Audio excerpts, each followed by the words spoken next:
Hello, fellow residents of Tamriel. It is the Beeve, and this is take 4 at this point of this video because I keep forgetting things or messing things up, so I have to restart. But regardless, today we are going to go over the Stamina Templar, which is a build I'm actually pretty excited about. This is the first Templar that I have on console on the PlayStation 5 servers that is hitting over 100k, and it is the easiest 100k rotation I've ever created. So I'm sure I could throw more abilities into this and squeak more damage out of it, but my bar is 100k. Like if I hit over 100k, I am in the the I'm in the higher percentage of the amount of people that play this game. And any group that doesn't want somebody that's able to pull those type of damages, I don't want to be friends with to begin with. That's when you're getting into the people that are way too optimized, and like I don't want to stress myself out like that. But uh, to go over the build real quick, let's buff ourselves up. Magicka and health are both low, 12,000 and 19,000. Recoveries on them aren't that great either. This can be changed later with different foods and whatnot. I am using lava foot soup and saltrice right now. Maximum stamina sitting at 29,500. Recovery sitting at 1905. Weapon damage is 5929. Weapon critical is 50.4. And physical penetration is a mere measly little 700. But that's not a problem when you're in a optimized group. This penetration isn't gonna, you're gonna have penetration. Penetration is so low because this tune is so new and unused, honestly, that I don't even have all of the passives that I need for. Like, I don't have the Undaunted passives, so I'm not getting the extra health and magicka and stamina from that. And I don't have light armor even unlocked at this point, so I'm not getting any light armor benefit passives either. And go ahead and put this back on again here. When we are in our rune, or when we activate our rune, our resistances are sitting at 21k. This is something that, in an optimized group, probably won't have to worry about this because healers are normally on point. But, if you're in a situation where you find yourself taking more damage than normal, or, you are, you know, you don't have a healer available, if you're running portals or something like that, then that is a good way to help, give yourself some resistances to stay up and stay alive. To go over inventory, we are backbarring our Maelstrom Perfected Greatsword, just like we have with the other Stam tunes that we went over. This is infused with the weapon and spell damage glyph on it.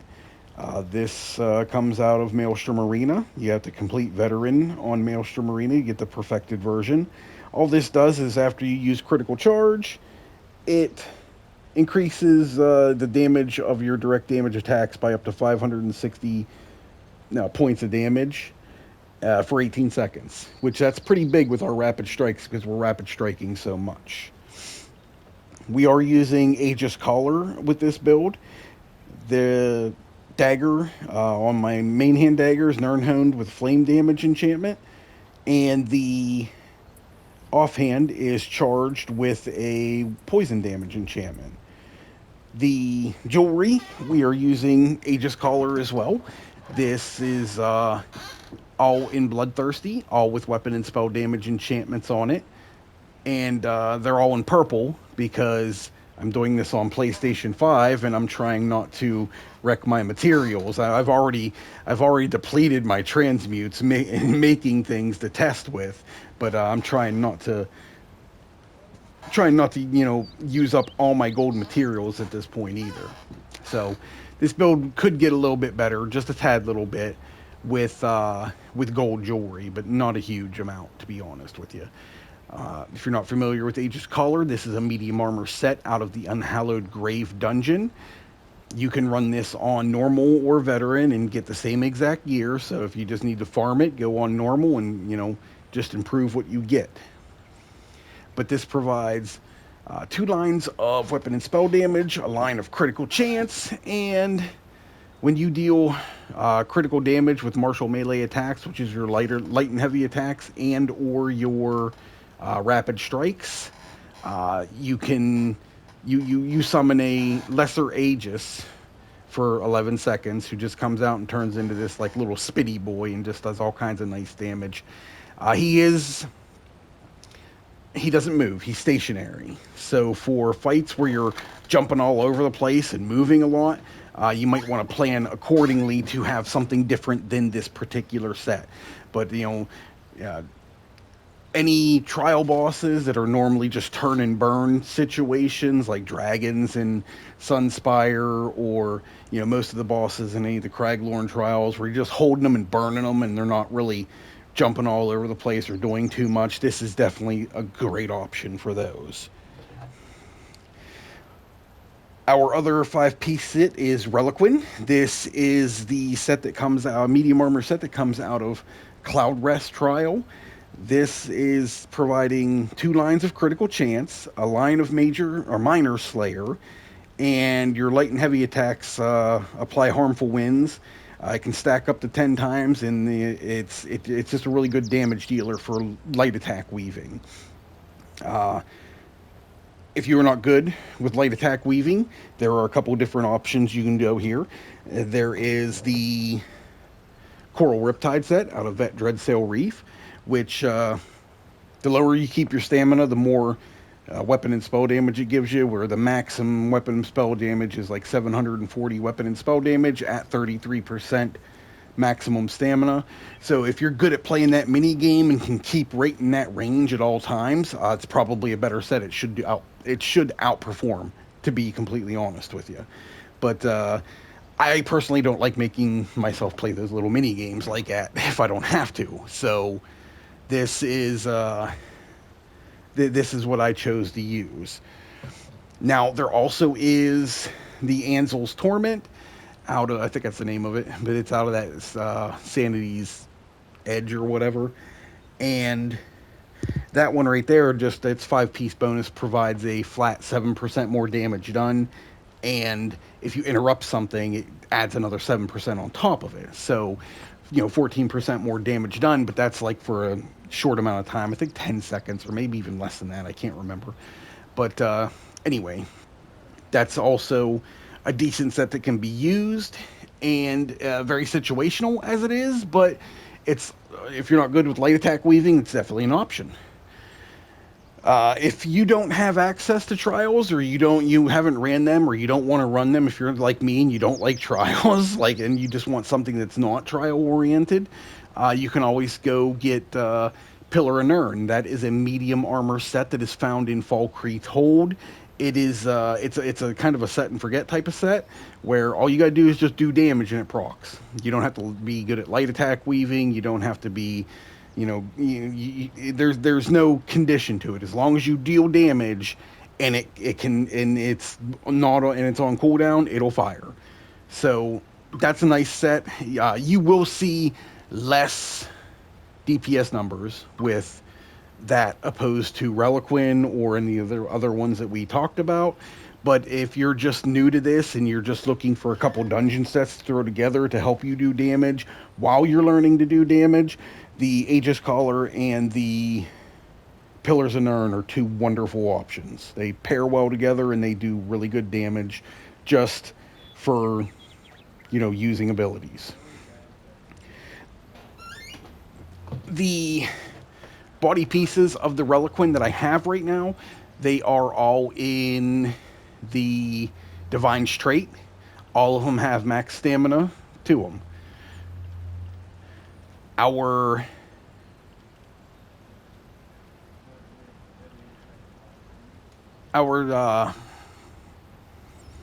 Monster Helm, excuse me. Sorry, I had a complete brain fart right there. Monster Helm we're using, this is not optimized for me at the moment. I went over this in my last video. I have a heavy I have a heavy pauldron and a Zon mask. This should be light, not heavy, but I just haven't went and reconstructed a new one because honestly, I, I don't have the crystals. I'm pretty low on crystals at the moment. But this is a wonderful monster set. The helm can be collected in Scale Collar Peak Vet, and the shoulders can be purchased from the call. You can get the coffer at the Chief Oogla, whatever her name is, the Orc Undaunted lady. I can't remember how to pronounce her name, nor am I going to try without looking at it. But this set provides 657 critical chance, and when you deal critical damage with a light or heavy attack, so this does require light and heavy attacks, um, you have a 33% chance to tether your enemy for 10 seconds, and any enemies and the enemy that you tether take 803 flame damage every 1 second, increasing by 100% per tick. So every second that this thing ticks, the damage increases by 100%. And every tick inflicts the burning status effect as well. So, the whole time this is going off, you are inflicting the burning status effect also, and for 4 seconds after the effect ends, you're still getting those burning ticks as well. So just a really strong option right here. If if you're not good at light and heavy attack weaving, you can always use something like nope, not in that one. Right here, Stormfist. This is a helm out of Tempest Island, is where you can get the helm, and the shoulders, the coffers for the shoulders can be purchased from Gilrion or whatever his name is, in the Undaunted. But this provides stamina recovery, and when you deal damage, you have a 10% chance to create a Thunder Fist that, it deals shock damage for 3 seconds, and then the fist closes and does a whole lot of damage. It can happen every 8 seconds. That 10% chance doesn't seem like a whole lot, but like when you're when you like when you're using your rapid strikes, that's four damages right in a row right there. So like you have a there's a 10% chance on each one of those. Like when you're using, like, anytime any of your dots tick, that's a percentage. So this that 10% is very deceiving. This goes off all the time as long as you're keeping your dots down and you're using your rapid strikes. So another decent option. Not as powerful as Zon, but if you don't have Zon, or if you're not good at light attack weaving, right there's another good option for you. All right, so let's go into the champion tree. Red and green, do what you like. In the blue, obviously, you want to make sure that you have all of your the passive constellations that you can fill in without slotted, or filled in without slotting. Um, and just like all of our other Stam DPSs, we are running Wrathful Strikes, we are running Deadly Aim, we are running Master at Arms, and we are running Untamed Aggression. The Untamed Aggression can be changed out in a couple different scenarios. One being, if you are not in a fully optimized group, you can always change it out for Fighting Finesse or Backstabber to get to your to get to your crit damage cap if you're not in an optimized group that's keeping you close to that. If you're in four-man content, you can definitely change it out for one of those two as well. Just know that Backstabber, you have to be standing behind or flanking your enemy for it to work for 10%, or you can just get a flat 8% no matter what with Fighting Finesse. So Fighting Finesse is normally your best option, to be honest with you. Now, if you have somebody in group that is providing off balance, you can always go with Exploiter. This is gives you 10% more damage to off balance enemies, and off balance enemies take more damage to begin with as well. So it's like playing a little mini game, like knowing when to burst all your damage when it comes to, like, if somebody's providing off balance and they're calling out off balance, you can be smacking ultimates and making sure that you are bursting during that stage, and it can work out for you in the long run. I'm more of a set it and forget it type of guy. I like static rotations, I like static things. So that's why I go with the untamed aggression or trade them out for the fighting finesse in content. Now, when you're hitting the trial dummy, you're going to want untamed aggression because you are with your medium armor and the Adric spear passive that gives 10% more critical damage with an Adric spear ability slotted. It's going to be really easy with that trial dummy to hit that. You're going to be at that cap. If you're so the untamed aggression or the exploiter are good for your dummy. I go with untamed aggression, as I said before. But non-optimized and whatnot, four-man groups and whatnot, you can definitely go with fighting finesse or backstabber. So it's your choice, but those are what I have slotted. All right, now skills. On our back bar, we are using Stampede. This is what triggers our Maelstrom weapon.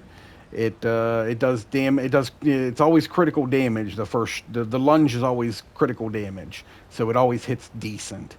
And then with this Stampede morph, it leaves the ground beneath them sundered, so to speak. And as it says here, and it deals 1,500 physical damage to all enemies in the area every second for 15 seconds.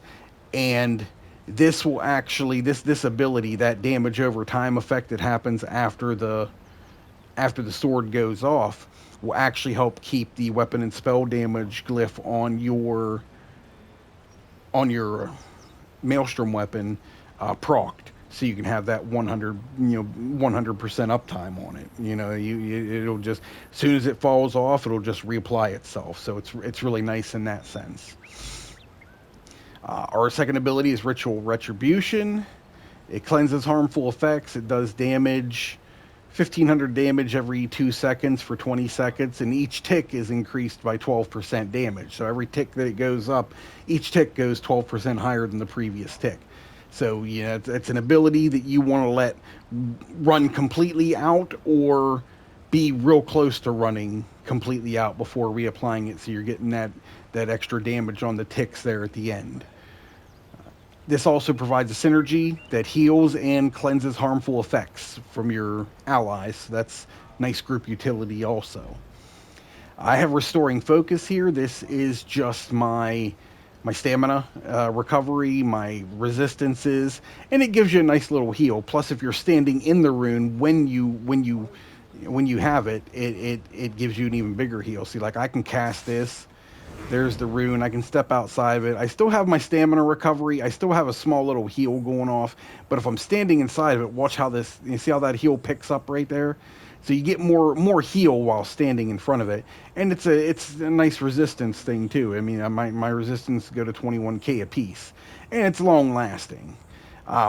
This is something in an optimized group you won't have to be worried about too much. But if you're taking more damage than you normally think you should be, you can always throw this out and pick up your resistances. In 4-man groups, it's nice to get up your resistances like with this, and give your healer a little extra heal, because he or she's got to focus on whoever they need to focus on, the DPS and the tank. And for the people that have never really healed before, it's not easy, because your tank's trying to hold everything, and then if your DPS or anything like some of the DPS I run with, they decide to just do whatever they want. They run all over the place. They never stay in heals, and then they get mad when you can't keep them in heals.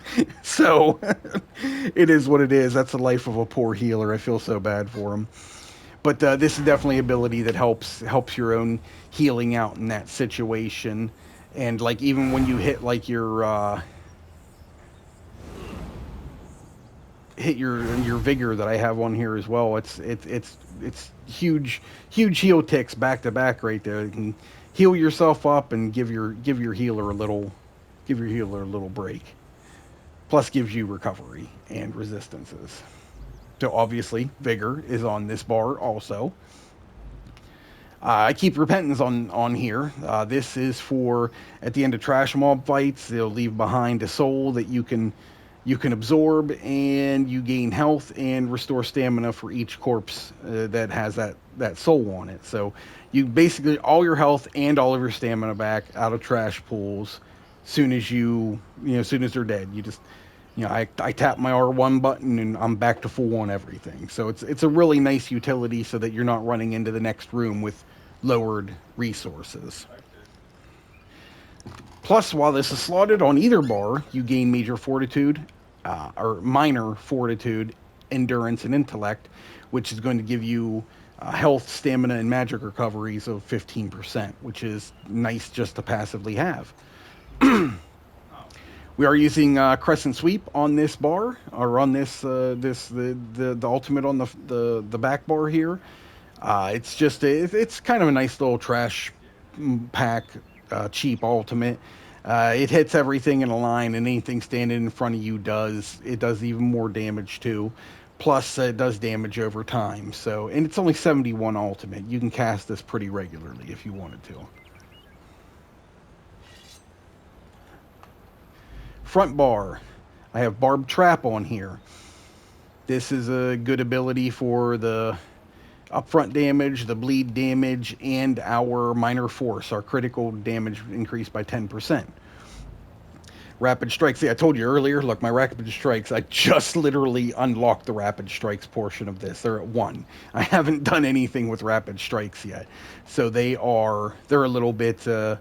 Once I get this leveled up, and I still need to get my Crescent Sweep leveled up. Like these are things that I haven't had a chance to level up. Plus, like my Undaunted, I don't have my Undaunted passives yet, so that's why my health and Magica and stamina are as low as they are. I'm not getting my bonuses from that, so I got a little bit of work to do with this tune. But regardless, our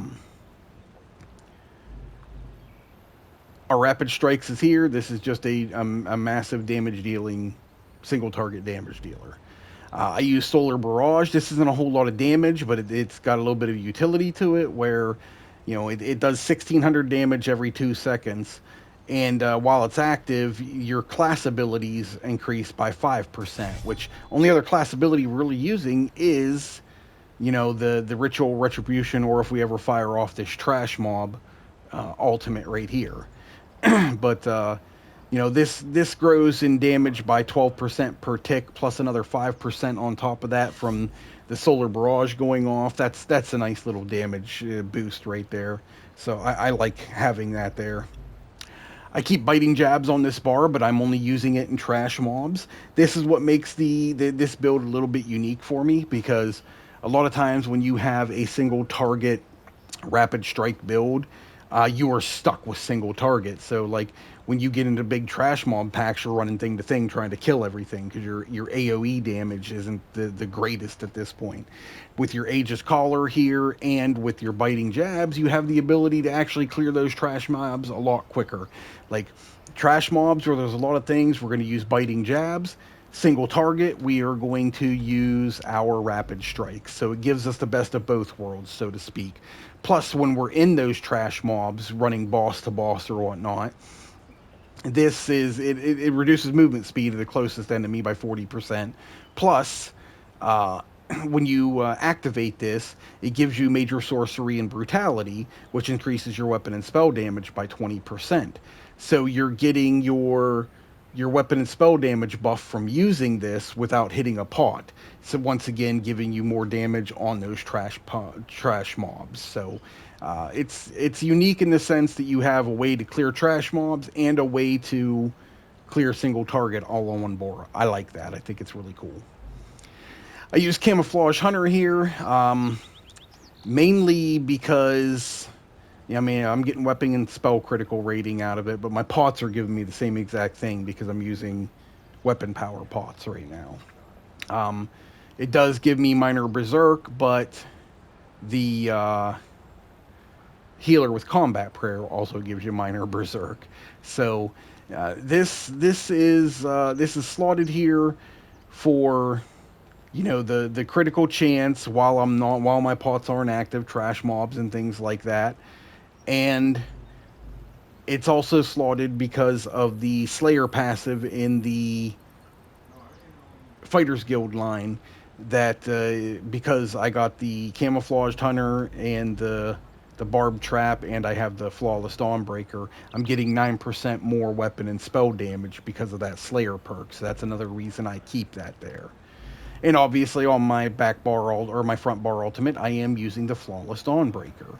I like this ultimate for it's got a good bit of damage up front. It does damage over time. Plus activating it gives us weapon and spell damage of 300 for 20 seconds, and that's 20 seconds worth of increased damage of everything we do. So that's why I like this particular ultimate.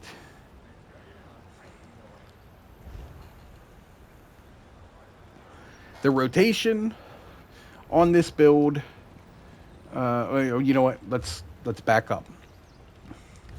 Your your health. Talked about how we can change some things up about health and whatnot, because our health only being at 19,000 is pretty low. Um, because of how many rapid strikes and the abilities that we're using, we need stamina recovery. So there are a couple different ways that we can go about changing this. Like the the rune here that I have on the back bar, like this gives you stamina recovery, so this helps with your this gives you 250 stamina every second or something like that. So it's good for giving you back stamina and giving you sustain. And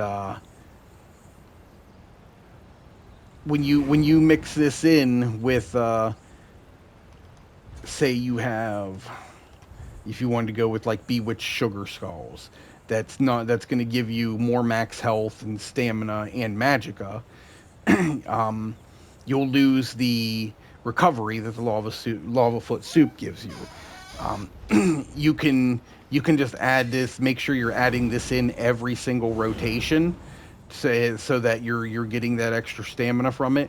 You might find yourself having to heavy attack every now and again just to rebolster up your stamina, but it is possible, and then you'll definitely have more health in that situation. You can use the dubious Comoran throne for a little bit more health, a little less stamina than what we're currently running now, but it has and a little less recovery, but that'll help out as well. There is the Arteum takeaway broth or whatever it is. That's uh, even more health than the dubious, even more resource and recovery than the dubious, but it's much more expensive, and I do not think that it is worth the extra expense for what little it actually gives you. Um, the other option that you can go over here is like if you wanted to use lava foot, or if you want to take lava foot off and use something that gave you more max stats and higher health, you could do that, and then you could forego having this thief on, and put on the magic or the stamina recovery Mundus Stone. Now you will lose critical chance in that situation, which that's never a good thing, but it's definitely an option. And if you do happen to go that route, that is where you definitely could go with, taking the Aegis collar off and putting on like the advancing Yakita from uh, Hell Raw Citadel to give yourself, extra increased critical chance, and that would make up for that extra critical chance you're getting would make up for what you lose by taking off uh, that thief Mundus stone. So you would still be getting the same type of crit chance, and you would have the health and the resource recovery to be able to sustain. So a lot of different ways that you can do this, a lot of different options to it. I mean, it's just whatever you're comfortable with. This advancing Yakita set, if we didn't go over this earlier, it's really nice. It gives you a lot of a lot of critical chance. It's definitely something you can wear instead of the Aegis collar, especially in fights where you have to be mobile, and the Aegis might not be the best option. So, advancing Nikita is very good for that, but this does require you to light and heavy attack. Um, your rapid strikes does proc it as well, but you have to have like your bar swap game on point too, because if we use this, we're only front barring it. So when we go to the back bar to reapply dots, we're not going to be, you know, we're not going to be procking this. So we only have 5 seconds to reapply those dots, bar swap back, and get some sort of martial melee damage in to be able to keep our stacks up. Otherwise, they're going to fall off, and we're going to have to reacquire them. But yeah, those are just a couple things you could do right there if you wanted to go about things differently and have more health in the situation. The rotation, we're just going to go over it right here on this little 3 million dummy. Oh, my food wore off. But you'll see how simple this rotation is, and then I'll attach a parse at the end of the video for the big guy right there too. All right, so when we come into the fight, we're going to, I always try to lay my trap down first and get my trap started, and then I'll place all my dots, my charge, my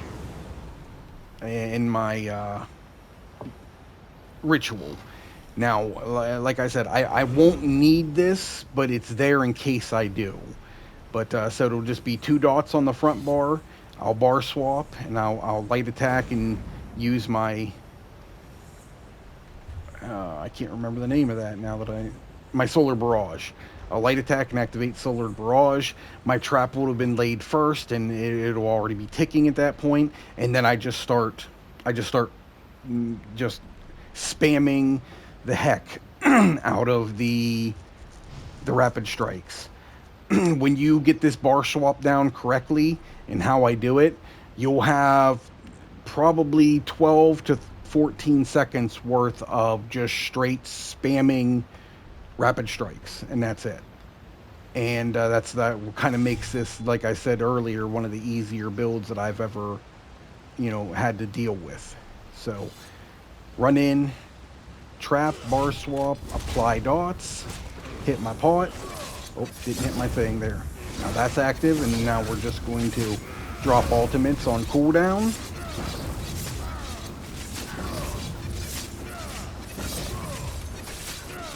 I'm going to reapply my trap at 3 and then bar swap and start all over. When that trap hits 3 seconds down here on that ability is when I'm setting down my second trap, or setting down my trap again, bar swapping and reapplying. There's 3, so trap, bar swap, reapply the front 2, reapply the barrage, and right back at it again. There's my ultimate, so we'll hit that again.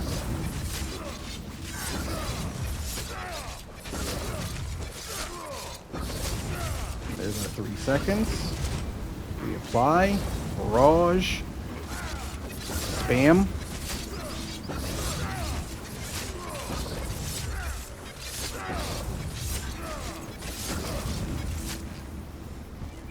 All right, so that right there was 43,302.